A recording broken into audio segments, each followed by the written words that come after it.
Hello, this is Mrs. Hedden with Heat and Temperature Notes number 6. Okay, to understand a lot of things, both in heat as well as in electricity, as well as later on when we get into modern physics, you need to understand what flux is. Flux is proportional to the density of the flow, and this is just copied from Wikipedia. Flux is considered to be the flow rate per unit area. So we're looking at flow rate, and in thermodynamics, we're talking obviously about the Q per unit area, so how much is going through there. And we use it with heat transfer, fluid dynamics. We didn't really talk about flux. Flux is proportional to the density of the flow. The more stuff going through, the more the flux is. It varies depending on how the boundary faces it, and that's going to be more important when we get into light. When we talk about light flux, how it's approaches the boundary makes a big difference. And obviously flux is proportional to the area within the boundary. So it's just a term we use in physics. I think they use it in calculus also. It's used in electricity as well as heat. So flux. There's all kinds of transport fluxes. I thought I'd go through this very, very quickly. Do not write these things down. We've got momentum flux here. We've got heat flux. We've got diffusion, volumetric, mass, which is really interesting, radiative flux, which is, again, what we're talking about with light, and energy flux. All of these is just the rate of transfer of an object through a given unit area.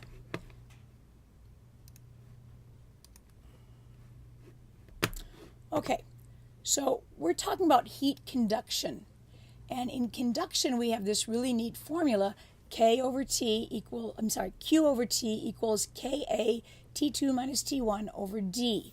Okay, Q is obviously the heat, and T2 and T1 are the temperatures. K right here is thus a constant for a particular material, just like specific heat, just like latent heat. It depends on the material. A is the area. T2 is generally considered to be the hotter temperature. Okay, and D is the distance between the two objects. So we have some distance here. Obviously, for all this to work out, distance has to be in meters. Temperature, because it's a delta T, can be in either Kelvin or Celsius. And this little t is time because it is a flow rate. So that has to be in seconds too, which causes some problems where you got to convert some stuff.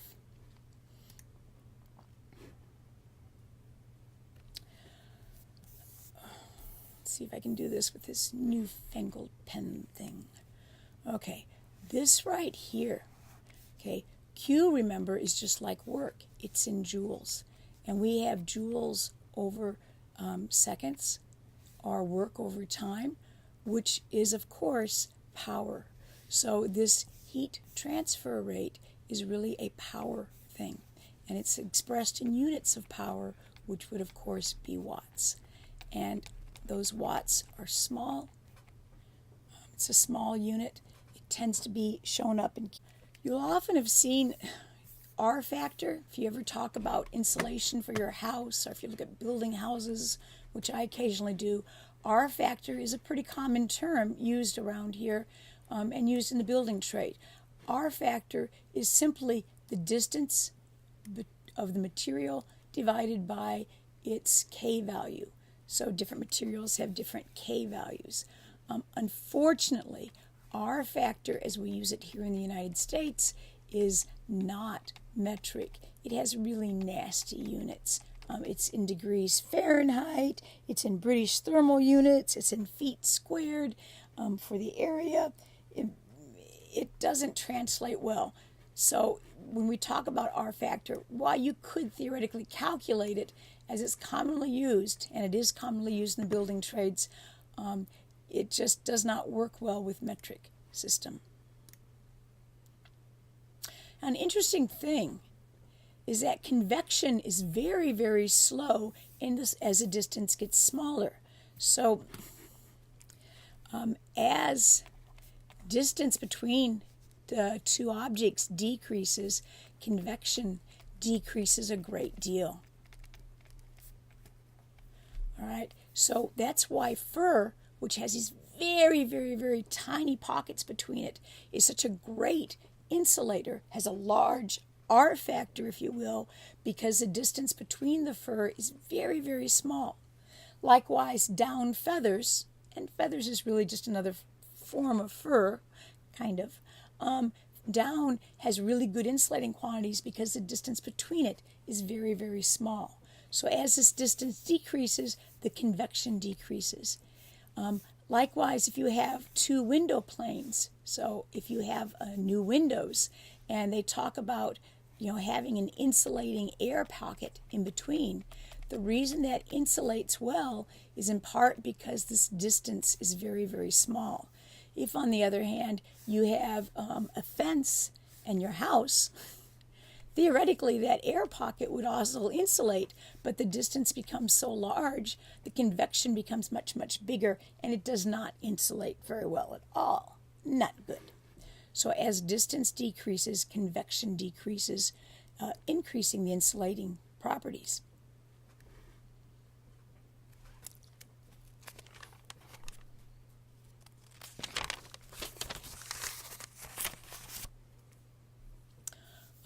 An interesting factor from this, because we have area on top and distance on the bottom, we have meters squared on top divided by meters. And so if we double the area, so if we have a small area, let's call it 2 by 2, okay, and we doubled it, so now we have a larger area. Let's say double, it'd be 4 by 4, okay. We would have the original insulating, because we didn't change the material anyway, any direction. We would have, for the original, QT original would be equal to 4 over 2 times this other stuff, right? Where this other stuff is all of this and this guy right here.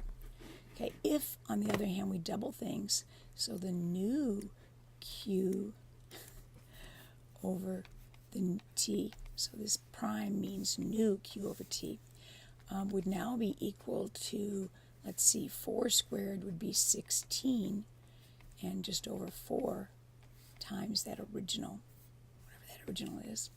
And so 16 over 4, we now have up here, we had 2 times this quantity. Down here we now have 4 times this quantity. So if the original was 2 times the quantity, when we double the area, we increase the flow rate by twice as much. So if I were going to rewrite this a better way, I would have 2 times this original quantity. Okay, so the flow rate just doubled. So as we increase the area, even with the same material, we double our flow rate, which gets us back to the idea of flux. Flux is proportional to the area, right? So the more area you have to cover, the more you're going to increase the way heat transfers out, which is why if you have a thermos here, you have a big body down here, okay, and you drink through this part here, okay, this is very small in area because when you open up the thermos, the heat won't zip out as easily because of the smaller area. If, on the other hand, we had a thermos with a very big open area, say a soup thermos, the heat rate would transfer out so much faster. So we have the oceans here, and heat goes out because it evaporates. So it's going from a solid to a gaseous state. So solid to gas, the ocean cools down. So the ocean is losing heat. And then all of that water gets up into these rain clouds. And the rain clouds condense and drop it down as, of course, rain. And so they go from gas to liquid. And so the atmosphere gains heat.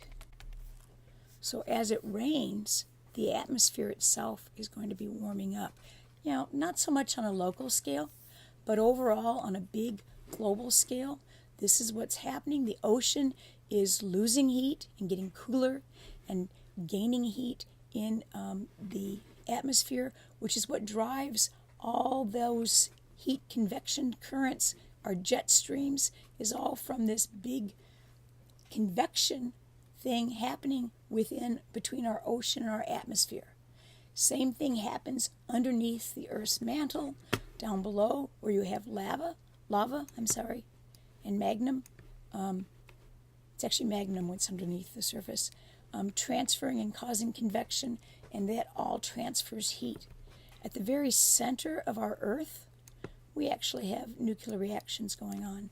And so at the very center, we have a net input of heat. All of our heat does not come from the sun. An awful lot of it does, but not all of it. We also have some kind of nuclear reaction going on in the core. Okay, a big deal in modern physics is an ideal black body radiation thing. And so ideal radiation is really important later on. And we have an ideal black body radiator. And of course, you've got some graph here where it's showing that electromagnetic waves emitted from an ideal radiator at 3 different temperatures. An ideal radiator means that it'll radiate everything it gets in, okay? And as the temperature changes, we get different colors that we can see, which is obvious in Bunsen burners. Okay, this blue, which generally we think of as cool, is actually hotter because it corresponds to the ultraviolet radiation. And ultraviolet radiation, or blue radiation, has more energy than infrared. And so this area of the flame right here is actually cooler. I still wouldn't stick my hand in it though. Okay, and when you get to white hot, it's emitting all the different colors, which is slightly more complex.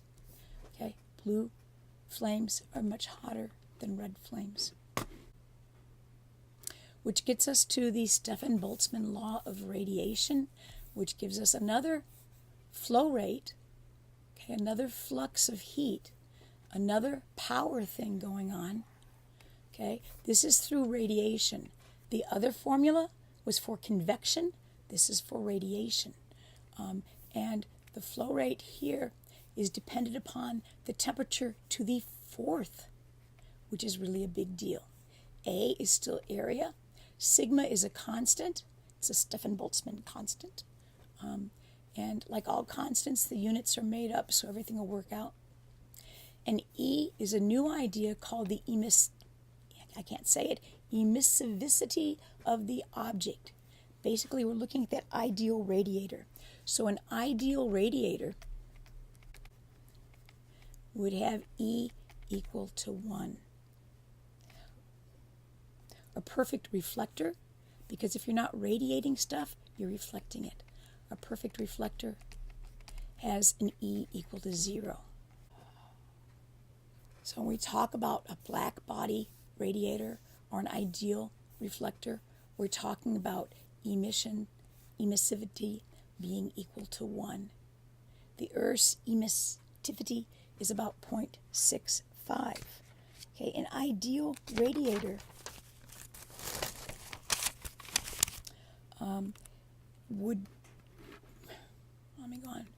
black is a better radiator than white. So let's go to this thing.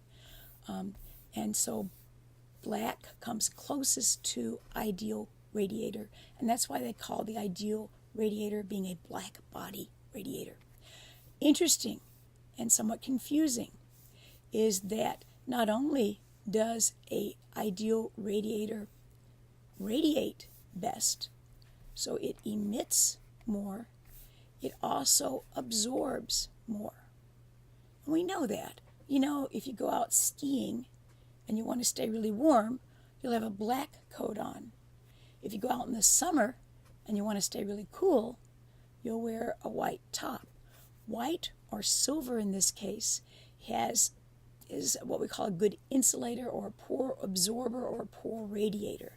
So most of the radiation that comes to a silver-coated thing is reflected out.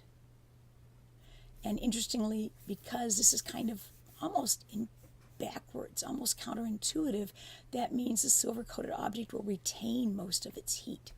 And I like the way they describe it here. It's as if the radiation from the inside is reflected back into the silver object because it reflects on this side to a greater deal and also reflects on the inside to a greater deal. And likewise, it's as if the radiation from the inside of a black object is not reflected, and so it is emitted. Okay, so again, an ideal radiator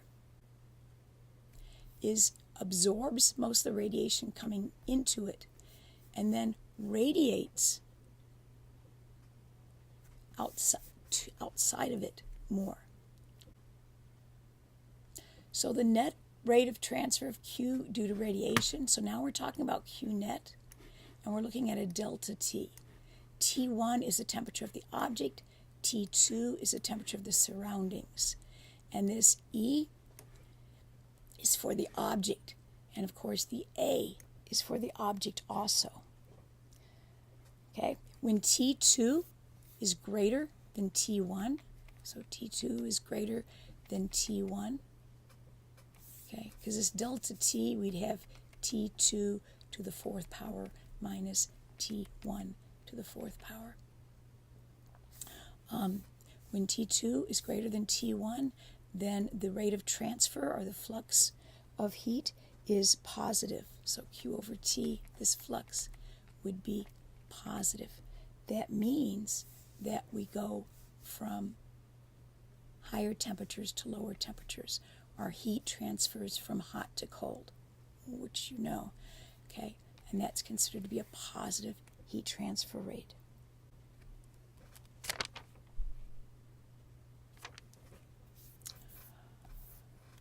One of the things that I find very interesting in all of this is zero emission houses.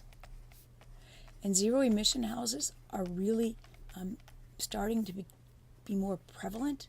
Okay, a zero emission house, we're talking about energy, okay, or a zero use house. I'm sorry, not emissions, zero energy house. A zero energy house uses no energy to stay warm from the grid.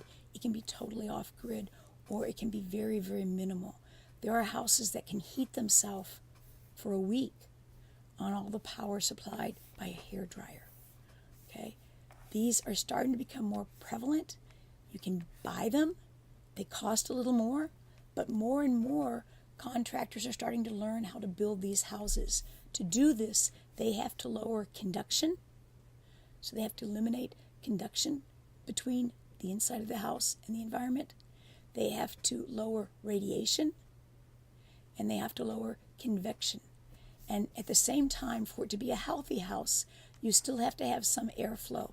Because if you don't have airflow from the outside to the inside, then you'd eventually suffocate, right? Because you need oxygen, as well as having a buildup of air pollutants. So we've got to have some kind of airflow in these houses. It's a fascinating field. It's a great field to get into, and it's one that's just starting to take off. And I think that's the end of my notes. I'm going to post tonight some worked out problems in notes. These were just conceptual notes. So if you're having trouble doing these problems, there'll be another video where I work out the problems. Otherwise, you could go back into the book and look and see how they work out the problems, and that would be a lovely idea. Monday's going to be a work day, and then we don't have school Tuesday, and Wednesday is your test for Chapter 14. Thank you very much for your time.